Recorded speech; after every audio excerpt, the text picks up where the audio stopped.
उत्तर America के राष्ट्रपति Joe Biden के घर और निजी कार्यालय से कुछ गोपनीय दस्तावेज मिले। ये जानकारी व्हाइट हाउस की ओर से दी गई। इस मामले में बाइडेन का भी बयान आया और उन्होंने जांच में सहयोग देने का वादा किया। लेकिन बाइडेन के घर और निजी कार्यालय से मिले सीक्रेट दस्तावेजों ने विरोधियों को मौका दे दिया और सवाल पूछा गया कि एफबीआई ने बाइडेन के घर छापा क्यों नहीं मारा, जबकि बाइडेन के घर से 2 बार दस्तावेज बरामद हो चुके हैं। ये सवाल इसलिए उठा क्योंकि पिछले साल अगस्त में अमेरिका के पूर्व राष्ट्रपति डोनाल्ड ट्रंप के घर पर एफबीआई ने छापा मारा था और ट्रंप के घर से 12 बॉक्स बरामद किए गए। इस घटना के बाद ट्रंप भड़क गए थे, जबकि बाइडेन ने कहा था कि उन्हें एफबीआई की कार्रवाई के बारे में कुछ पता ही नहीं था।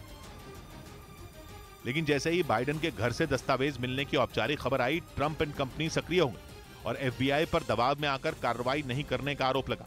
हालांकि पिछली बार की तरह बाइडेन ने इस बार भी उसी अंदाज में प्रतिक्रिया दी। उन्होंने अपने दफ्तर से दस्तावेज मिलने पर हैरानी जताई और जांच में सहयोग करने का भरोसा दिया, जबकि व्हाइट हाउस की ओर से इस बारे में पूरी जानकारी दी गई और बताया गया कि जो बाइडेन के निजी दफ्तर से बरामद दस्तावेज तब के हैं जब वो उपराष्ट्रपति थे। इस मामले की जांच के लिए एक वकील भी नियुक्त कर दिया गया,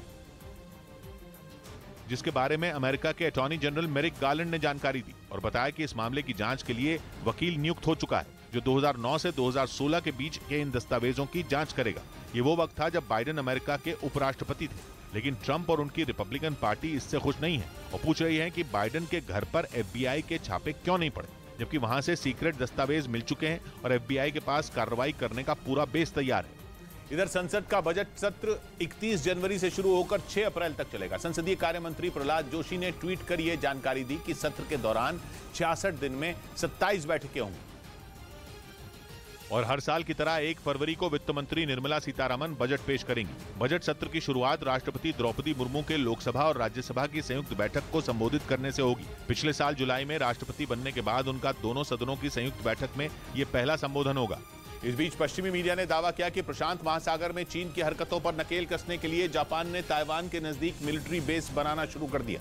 माना जा रहा है कि समंदर में जापान की यह तैयारी पूरे एशिया पैसिफिक में खलबली मचा सकती है, क्योंकि पश्चिमी मीडिया का दावा है कि जापान उस योनागुनी द्वीप पर मिलिट्री बेस बना रहा है जिस पर चीन अपना दावा ठोकता है।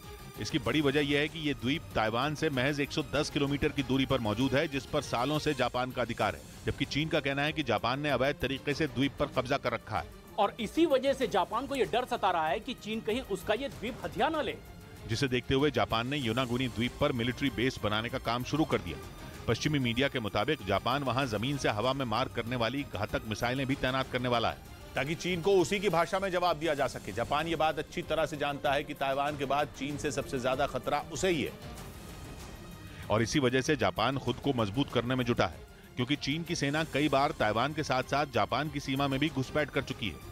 पिछले साल अगस्त में अमेरिकी सांसद नैन्सी पेलोसी के दौरे के बाद चीन ने ताइवान को डराने के लिए कई हफ्तों तक मिलिट्री ड्रिल की थी और पश्चिमी मीडिया का दावा है कि उस दौरान चीन की 6 बैलिस्टिक मिसाइलें योनागुनी द्वीप के पास गिरी थी, जिसका जापान ने विरोध किया था। जिसके बाद चीन ने यह कह दिया था कि मिसाइलें जापान की नहीं बल्कि उसकी सीमा में गिरी हैं। माना जा रहा है कि इसी वजह से जापान ने योनागुनी द्वीप पर मिलिट्री बेस बनाना शुरू कर दिया। हालांकि उसकी तैयारियों को देखकर चीन भी चुप बैठने वाला नहीं है, इसीलिए यह दावा किया जा रहा है कि आने वाले दिनों में समंदर में तनाव और बढ़ सकता है।